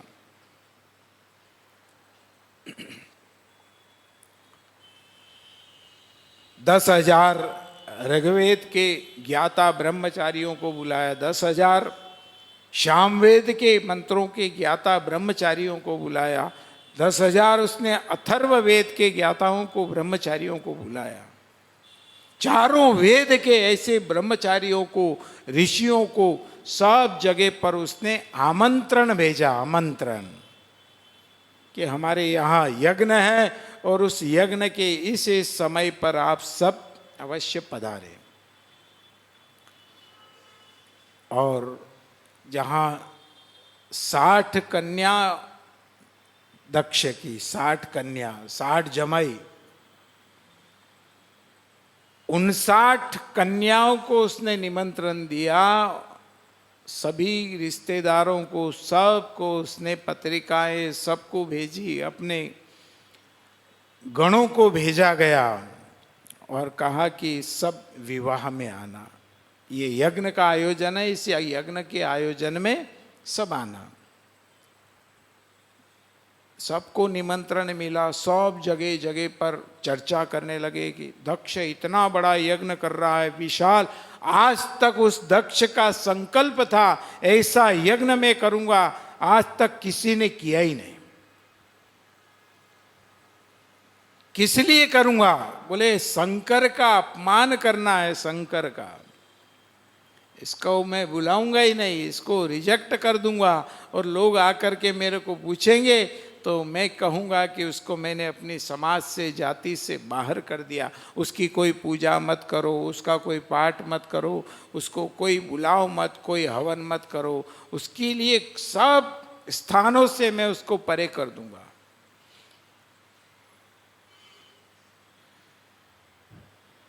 इस प्रकार से उसके प्रतिशोध मन में, भगवान के प्रति रोष उसने रखा और प्रतिशोध की भावना से उसने ये विशाल आयोजन किया। इसमें कई बड़े बड़े ब्रह्मज्ञानी थे, वेदों के ज्ञाता थे। उन वेदों के ज्ञाताओं ने, सब ने आकर के दक्ष को कहा, महाराज ये तुम ठीक नहीं कर रहे हो, तुम शिव से द्रोह करना, ये अपनी मौत को निमंत्रण देना। अरे बोले उसका काम मान है। मान तो उसका होता है जो जैसे विष्णु है, ब्रह्मा है, और ये इसका क्या मान है? कोई नहीं पूछता है। ये शमशान में रहने वाला, मुर्दों के सानिध्य में रहने वाला, और इसके साथ में देखो सब आधे नंगे धड़ंगे घूमते वाले ऐसे भूत प्रेत चांडाल, ऐसे बेशान वाले, बेचेहरे वाले, बेलक्षण वाले ऐसे व्यक्तियों के साथ में रहता है। मसान में पड़ा रहता है, चिता की भस्म अपने शरीर पर लगाता है, इसमें कोई गुण तो है ही नहीं। महादेव अवगुण भवन, ये तो अवगुणों का खजाना है, इसमें सारे बुराइयां है, सारे दोष है। 15 नेत्र है, ये तो कोई शोभा देता है? 2 नेत्र जहां हो तो अच्छा दिखता है, इसके तो 15 नेत्र है। ये 15 नेत्रों से देखने वाला, ऐसा अद्भुत बेढंगा दिखने वाला, वो तो मेरा दिल बड़ा है कि मैंने अपनी कन्या इसको दे दी। ये मेरी बहुत बड़ी भूल थी, मेरी बहुत बड़ी गलती हुई कि जब मैंने इसको अपना दामाद बना लिया। इस प्रकार से वो भगवान शिव का उसने अपमान किया, तिरस्कार किया। विद्वानों ने कहा ये तुम ठीक नहीं कर रहे। उसने कहा नहीं, मैं प्रजापति हूं, मैं इसका बहिष्कार करूंगा और शुरुआत मेरे यहां से करूंगा। मेरे यहाँ से अगर इसकी पूजा बंद हो गई ना तो संसार में सब जगह से इसकी पूजा बंद, इसका नामो निशान मिटा दूंगा मैं। ये संकल्प करके उसने 59 जमाई को, कन्याओं को उसने निमंत्रण दिया, परंतु अपनी इस लाडली, सबसे स्नेही, सबसे प्रेमी जो कन्या थी, उस कन्या को, सती को उसने निमंत्रण नहीं दिया।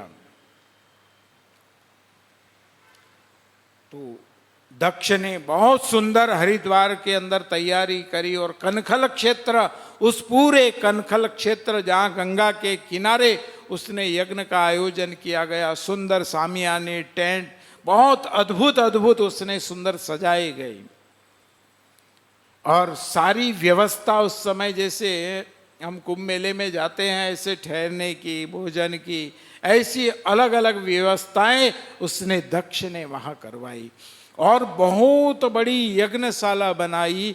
और उस यज्ञशाला के अंदर बड़े बड़े विद्वत पंडित जन जहाँ बैठ कर के मंत्र उच्चारण करते हैं। और वहाँ सबसे पहले च्यवन ऋषि, जो च्यवन मुनि है, वो च्यवन मुनि वहाँ बैठे हुए थे और उन्होंने जब देखा कि ब्रह्मा का स्थान है और विष्णु का स्थान है और ब्रह्मा का तो स्थान भी नहीं है, तो च्यवन मुनि ने दक्ष को बुला करके कहा, दक्ष ये क्या है, तूने 2 ही आसन लगाए, भगवान शिव के लिए आसन नहीं लगाया? बोले नहीं, मैंने शिव को कट कर दिया, अब वो मेरे यहाँ नहीं आ सकता है, मैंने उसकी पूजा बंद कर दी है। तो च्यवन ऋषि ने कहा कि तेरी मति मारी हुई है, अरे तू किससे द्रोह कर रहा है? भगवान शिव से। अरे तुझे पता है शिव के समान तो कोई दयालु नहीं है, कोई कृपालु नहीं है, इतने भोले भगवान शिव है, इतने भोले हैं कि जिनकी कृपा कर जरा जरा सी दया पर कहते हैं कि एक ब्राह्मण था, ब्राह्मण च्यवन मुनि ने कहा कि देख मैं तुझे बताता हूं कि भगवान शंकर कितने दयालु होते हैं। एक ब्राह्मण था, कई दिनों से वह भोजन नहीं मिला तो वो बड़ा भूखा था और भगवान का एक पुराना शिव मंदिर था, उस शिव मंदिर के बाहर वह दूर बैठा हुआ था। तो उस दिन सोमवार था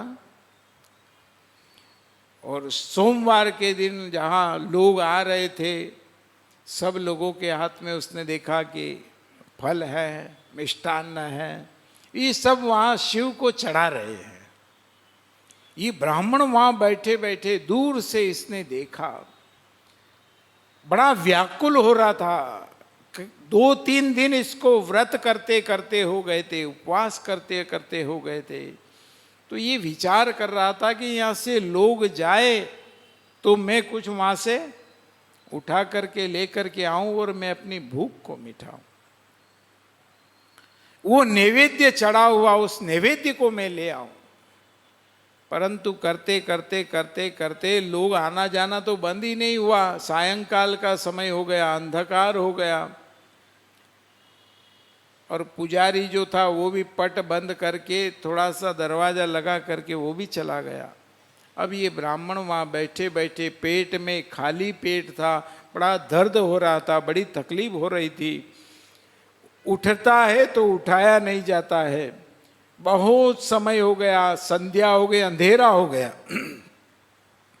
तो अंधकार के कारण से वह धीरे धीरे उठ करके मंदिर के नजदीक आया, बड़ी मुश्किल से अपने पेट को संभालते हुए अंदर आया। और अंदर आकर के अब अंदर भगवान शिवलिंग तो था, परंतु वो अंधेरे में नैवेद्य दिखाई नहीं देता है, प्रसाद कहाँ पड़ा है। और 4 दिन से भोजन नहीं किया तो आंखों की अंदर रोशनी, धुंधलाहट, उस धुंधलाहट के कारण उसे दिखाई नहीं देता है कि नैवेद्य कहाँ पड़ा हुआ है, भगवान का भोग कहाँ पड़ा हुआ है। तो उस ब्राह्मण ने क्या किया, च्यवन ऋषि कहते हैं कि उस ब्राह्मण ने क्या किया, इधर उधर देखा परंतु कोई साधन दिखा नहीं। तो उसने उस समय अपने धोती जो होती है पहनने की, उस धोती को उसने निकाल करके अग्नि उसके अंदर जलाई,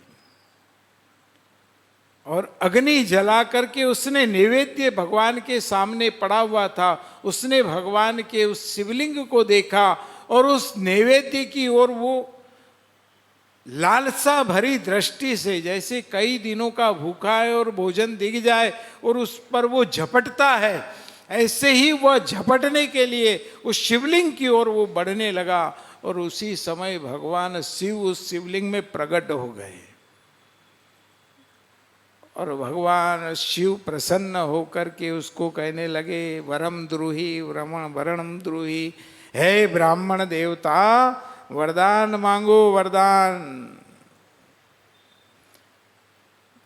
च्यवन ऋषि कहने लगे कि देखो उसने क्या किया, उसने केवल अपने पहनने का वस्त्र, उस वस्त्र को उसने जला दिया। तो भगवान ने देखा कि ये अपने लिए, मेरे लिए, कहाँ आया वो, स्थान कौन सा है, शिव मंदिर है। तो बोले ये मेरे लिए आया और मेरे लिए इसने अपना वस्त्र, मेरे लिए इसने जला दिया। तो ये दीपदान मेरे लिए दीप कर रहा है, मंदिर में प्रकाश कर रहा है। जहाँ मंदिर में अंधकार था, इसने प्रकाश वहाँ अपने वस्त्र को जला करके प्रकाश कर दिया। तो भगवान शिव प्रसन्न हो गए। अब वो तो बेचारा भूखा प्यासा था, नैवेद्य लेने के लिए आया था कि भगवान का प्रसाद उठा लूं और इसको खा लूं। तो स्वतः 3 दिन का भूखा था, और तीसरे दिन वह चौथे दिन मंदिर में आकर के उसने जब इस प्रकार से अग्नि जलाई गई, भगवान शिव कितने दयालु है कि उसे दीपदान समझ करके उस ब्राह्मण के ऊपर आपने कृपा कर दी। ब्राह्मण कहने लगा, महाराज मैंने तो आपकी कोई पूजा नहीं करी, प्रार्थना नहीं करी, मैं तो भूख के कारण से लालायित था और ये प्रसाद नैवेद्य को लेने के लिए मैं आया था। भगवान ने कहा बस मैं तेरे ऊपर खुश, तूने अपने वस्त्र या दीप की तरह जला करके प्रकाशित किया तो मैं तेरे ऊपर प्रसन्न हूं, मांग तेरे को क्या वरदान चाहिए। तो भगवान शिव ने उसे सब कुछ प्रदान कर दिया, सब कुछ अपना उसे प्रदान कर दिया। ले आज से तेरे जीवन में कोई दुख नहीं रहेगा, कष्ट नहीं रहेगा। वो च्यवन ऋषि कहते हैं, दक्ष जिनका कोई वेरी नहीं है, वो तो जरा जरा सी प्रार्थना पर, जरा से टूटे फूटे मंत्र पर भी भगवान शिव हमारे ऊपर प्रसन्न हो जाते हैं, और तू उनसे दुश्मनी कर रहा है, वेरी कर रहा है, ये अच्छी बात नहीं है। दक्ष ने कहा, मुझे जानते हो, मैं प्रजापति हूं, प्रजापति, मैं चाहे जो करूं, मैं इस धरती का राजा हूं, मेरे आश्रित ये सब चलता है, सब लोग मेरे इशारे पर काम करते हैं। च्यवन ऋषि ने कहा कि हम तेरे यहाँ पर पानी भी नहीं पिएंगे, अगर तू शिव से द्रोह करता है तो तेरे यहाँ का तो अन्न ग्रहण करना दूर की बात, हम तेरे यहाँ पानी भी नहीं पिएंगे। च्यवन ऋषि ने, जितने च्यवन ऋषि के साथ विद्वत पुरुष थे, जो वेदों को जानने वाले, वेदों के ज्ञाता, ऐसे विद्वत जन जितने भी थे, वो च्यवन ऋषि के साथ उठ करके उस यज्ञ से सब चले गए, सब ऋषि चले गए। अब वहां भृगु की तरह चमचागिरी करने वाले, भृगु ने कहा महाराज हम सब करा देंगे, हमको सब आता है, हम यज्ञ करवा देंगे आपको। शिव पुराण में कहा है कि जिसमें मंत्र की जानकारी नहीं थी, जिनको पूजा का विधान ही पता नहीं था, ऐसे लोगों ने दक्ष का यज्ञ करवाया। जो जो विद्वान थे वो तो सब उठ करके च्यवन ऋषि के साथ चले गए। ऐसे लोगों ने यज्ञ प्रारंभ कराया, ऐसे लोगों ने, तो उसमें तो विघ्न आना ही है, वो तो क्षति होना ही है उसमें। तो इधर ये प्रारंभ हुआ, उधर सती कैलाश पर्वत पर बैठी हुई थी और ऊपर विमानों के अंदर से आपस में बातें करते हुए सब जा रहे हैं, चलो अरे चलो चलो वहाँ कितना अच्छा आयोजन हो रहा है, अरे कितनी सुंदर तैयारियां दक्ष ने की है, ऐसा है वैसा है, ऐसी प्रशंसा करते हुए विमानों में बैठ करके देवताओं की स्त्रियां और कुछ कुछ तो अपनी बहनें, वो बहनें विमानों में बैठ करके जा रही है और वह आपस में दक्ष की चर्चा करती है, प्रशंसा करती है। तो सती ने विचार किया कि अरे दक्ष तो ये तो मेरे पिता का नाम है दक्ष तो, और पिता के घर कार्यक्रम और मेरे को तो नोता ही नहीं आया, किसी ने मेरे को नोतरा ही नहीं दिया। तो सती उस समय भगवान शिव के पास गई और भगवान शिव से कहा है कि आपको पता है मेरे पिता के घर कोई कार्यक्रम है, आयोजन है? तो शिव तो अंतर्यामी है। भगवान शिव ने कहा हाँ मुझे पता है। तो बोले मेरे को बताया नहीं तुमने, पता था तो मेरे को बोलना चाहिए ना कि मेरे पापा के घर कार्यक्रम है, मेरे को बताया नहीं तुमने। भगवान शिव ने कहा कि मैं जानता हूं, परंतु तुम्हारे पिता की तरफ से कोई निमंत्रण नहीं है। वो जो यज्ञ कर रहा है ना, वो इसलिए कर रहा है कि वो मुझे बुलाना नहीं चाहता है, और मुझे बुलाना नहीं चाहता है। तो सती ने कहा तुम्हारे को नहीं बुलाया तो क्या हो गया, मैं तो जा सकती हूं ना, मेरा तो पिता है, तुम मत आओ भले। भगवान शिव ने कहा नहीं, अगर तुम्हारे पिता का प्रेम तुम्हारे ऊपर होता, चलो लड़ाई थी तो मेरी थी, और मेरी तरफ से तो कोई लड़ाई नहीं थी, उसी ने उसके मन से मेरे से लड़ाई कर ली, द्वेष भाव रखने लगा, और वो चाहता है कि मैं इनका अपमान करूं, इनको यहाँ नहीं बुलाऊं यज्ञ में, तो कोई बात नहीं, मेरे को उससे भी कोई फर्क पड़ने वाला नहीं। हम तो यहाँ बैठे हैं, ऐसे वहाँ बैठेंगे, हमारे को कोई फर्क नहीं पड़ना है। परंतु अगर तेरे प्रति प्रेम होता तो वो तेरे को तो बुलाते कि नहीं बुलाते, परंतु तेरे को भी नहीं बुलाया, तो अब तू जान। सती ने कहा कि देखो इतनी जगह पर तो बिना बुलाए जाना चाहिए। सती ने क्या कहा, कितनी जगह? बोले सत्संग में बिना बुलाए जाना चाहिए। कथा होती है ना कहीं, वहाँ कोई बुलाने थोड़ी जाए कि आना, कि आप आना कथा में, वहाँ बुलाने की आवश्यकता नहीं होती है, वहाँ तो बिना बुलाए जा सकते हो। कथा में, मंदिर में, भगवान के पास भी दर्शन करने के लिए जाते हो, कोई भगवान कहने थोड़ी आए कि मेरे यहाँ आना तुम लोग है। फकीरदास जी कोई बुलाने जाए तुम्हारे को कि हमारे यहाँ आना। मंदिर में, भगवान के पास, भगवान के दरबार में, सत्संग में, तीर्थ में भी वहाँ हमें कोई निमंत्रण नहीं आएगा कि आप साहब गंगा नहाने आना वहाँ पे। कोई गंगा तुमको निमंत्रण देने वाली नहीं है। और पिता का घर, कन्या के लिए पिता का घर, वहाँ भी बुलाने की जरूरत नहीं। कन्या पिता का घर है, उसके लिए सदैव खुला है। मर जाए जब कन्या पिता के घर जा सकती है, आ सकती है। तो मैं तो, चलो तुम मेरी बात मानो, बाकी मैं सब देख लूंगी, आप मेरे साथ चलो, तैयार हो जाओ फटाफट। भगवान शिव ने कहा नहीं, आव नहीं, आदर नहीं, नहीं नैनों में नेह, तुलसी तहाँ न जाइए चाहे कंचन वर्षे में। जहाँ जाने पर हमारा आव आदर नहीं हो, सत्कार नहीं हो, कोई यही नहीं कि आओ साहब, ऐसे घर में तो चाहे सोने के बिस्किट भी मिलते हो ना, तो भी वहां पर नहीं जाना चाहिए। आव है, आदर है नैनों में नेह, जहाँ जाने से लोग खुशी से आंखों से आंसू, अरे आप आए, बड़ा अच्छा लगा, बड़ा सुंदर लगा आपका प्रेम। आव है, आदर है नैनों में नेह, तुलसी तहाँ नित जाइए चाहे पत्थर बरसे में। वहाँ पत्थर भी बरस रहे हो ना, तो भी वहाँ जाना चाहिए।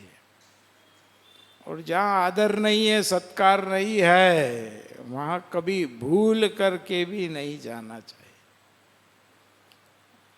तो भगवान शिव ने तो मना कर दिया कि नहीं, नहीं जाना। और मेरी सलाह है कि तुम भी वहाँ मत जाओ। बोले क्यों नहीं जाएंगे? जाएंगे, मेरे बाप का घर है, मेरे बाप के घर कार्यक्रम है और मैं नहीं जाऊँ? अरे मेरी वो सहेली आएगी, मेरी वो फलानी बहन आएगी, छोटी बहन आएगी ना, ये आएगी ना, वो आएगी ना, वो जमाई जी आएंगे ना, वो आएंगे ना, उसका बुआ आएगा ना, उसकी छोरी आएगी ना, वो आएगी ना, मेरे तो सगे वाले, सब सगे वाले वहाँ मिलेंगे मेरे को तो जाना है। भगवान शंकर ने कहा नहीं, नहीं जाना। वो बोले तुम्हारे को नहीं आना तो मत आओ, मैं तो जाऊंगी। ये तीसरी बार, चौथी बार भगवान के साथ में उसने फिर किया, सती ने। पति मना कर रहा है, भगवान शंकर कह रहे हैं कि देवी मत जा, तेरा भला नहीं होगा। बोले नहीं, मैं तो जाऊंगी, मेरे को तो जाना है। और सती कैलाश पर्वत से भगवान शिव तो मना ही करते रहे, और वो फट अपने अंदर गई और अंदर जाकर के अपनी अलमारी में से सूटकेस निकाल के उसने फटाफट कपड़े भर लिए और भगवान शिव बैठे, उनको tata bye bye Ram Ram भी नहीं किया कि मैं जा रही हूं कि कुछ नहीं। भगवान शिव को पीठ दिखा करके गई, पीठ दिखा करके। फिर भी भगवान शिव दयालु देखो आप, कृपालु देखो, भगवान शिव नाराज नहीं हुए, रुष्ट नहीं हुए। भगवान शिव ने अपने गणों को बुलाया, नंदीश्वर को बुलाया और कहा कि देखो, स्त्रियों के मन में होता है कि भाई कार्यक्रम है और जाए तो इनको बड़ी खुशी मिलेगी, तो जाने दो, कोई बात नहीं। शिव कितने दया सागर हैं कि सती के ऊपर फिर भी आप दया रख रहे हैं। कहने लगे, अपने नंदीश्वर को 100 गणों को बुलाया और 100 गणों से कहा कि जाओ, ध्यान रखना है, इसकी गलती तो हो सकती है परंतु हमारी तरफ से कोई गलती नहीं होना चाहिए, जाओ और जा करके सती का कहीं कोई अपमान नहीं करे, क्योंकि ये बिना बुलाए जा रही है, इसको बुलाया नहीं है, निमंत्रण नहीं दिया है, तो तुम लोग जाना। कहीं अगर मेरी पत्नी का कोई अपमान करता है, तिरस्कार करता है, तो तुम लोग ध्यान रखना। इतना होने के बाद भी भगवान शिव अपने गणों से कहते हैं, नंदीश्वर को कहते हैं, नंदीश्वर तेरी जवाबदारी है, ध्यान रखना, कोई इसका अपमान नहीं करे।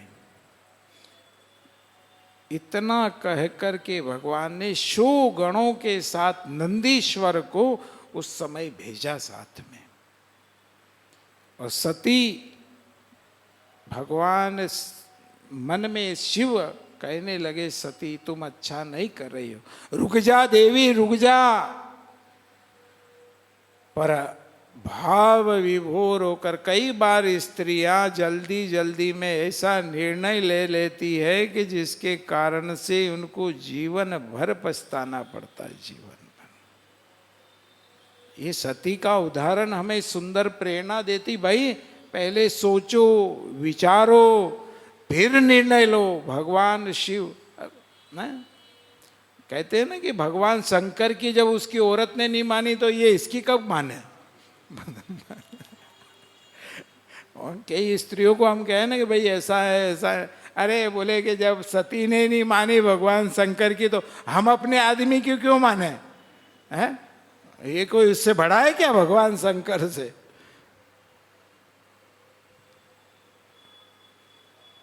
तो भगवान शंकर का उपदेश है कि भाई देखो कोई भी निर्णय लो।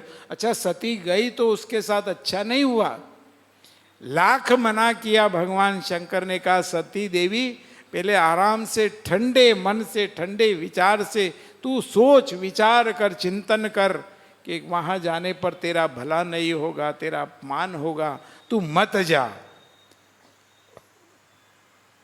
परंतु उसने सोचा समझा कुछ नहीं और आवेश में आकर के उतावलेपन में उसने निर्णय लिया। तो जल्दी के किए गए फैसले, उतावलेपन में किए गए फैसले जीवन में बहुत दुखदायी होते हैं। तो इसलिए भगवान शिव की ये कथा बड़ी, हमारे परिवार में हम रहते हैं, परिवार के अंदर ये सुंदर प्रेरणास्पद, हम परिवार में रहे तो क्या क्या भगवान शिव कहते हैं कि ऐसी गलती तुम ना करना, तुम्हारे परिवार में ऐसी कोई भूल नहीं करे स्त्रियां। इसलिए ये सुंदर पावन प्रसंग बताया गया है। तो समय भी हो गया है, तो हम कल जिस प्रकार से कल भगवान शिव का सती का संस्कार होगा, फिर भगवान शिव का पुनः भगवती पार्वती के साथ सुंदर विवाह का पावन प्रसंग है। तो जो भी पावन कथा है वो अगले अध्याय में कल आप लोगों को विस्तार से बताएंगे। आइए कथा को विश्राम देते हैं। एक माला भाव से प्रेम से सब मिल करके गुणगान करें। बोलिए राम राम एक, राम राम दो, राम राम तीन, राम राम राम राम पाँच, राम राम छः, राम राम सात, राम राम आठ, राम राम नौ, राम राम 11, राम राम 12, राम राम 16, राम राम 17, राम राम 18, राम राम 19, राम राम 21,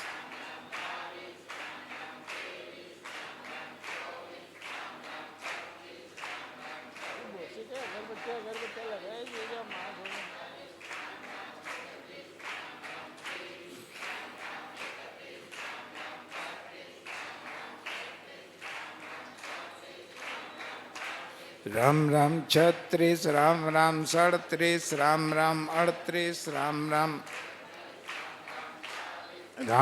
41, राम राम 42,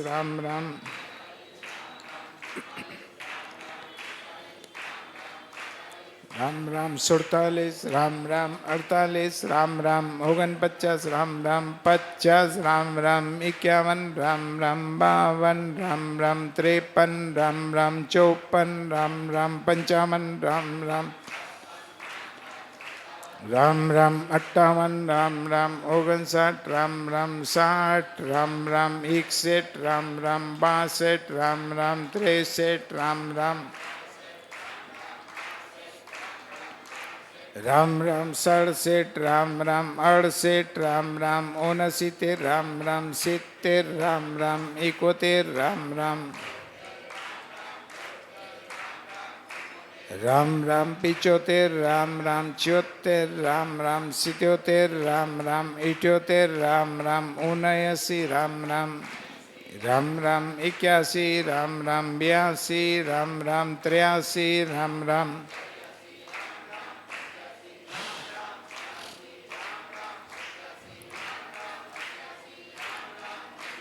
राम राम 90, राम राम 91, राम राम 92, राम राम 93, राम राम 94, राम राम 95, राम राम 96, राम राम 97, राम राम राम राम 1, राम राम 2, राम राम 3, राम राम 4, राम राम 5, राम राम 6, राम राम 7, राम राम। सर्वे भवन्तु सुखिनः, सर्वे सन्तु निरामयाः, सर्वे भद्राणि पश्यन्तु, मा कश्चित् दुःखभाग् भवेत्। ॐ शान्तिः शान्तिः शान्तिः। बोलो सच्चिदानंद भगवान की, श्री शिव महापुराण की, महंकाल महाराज की, शंकर भगवान की, आज के आनंद की। शिव नमः पार्वती पते हर हर महादेव हर हर।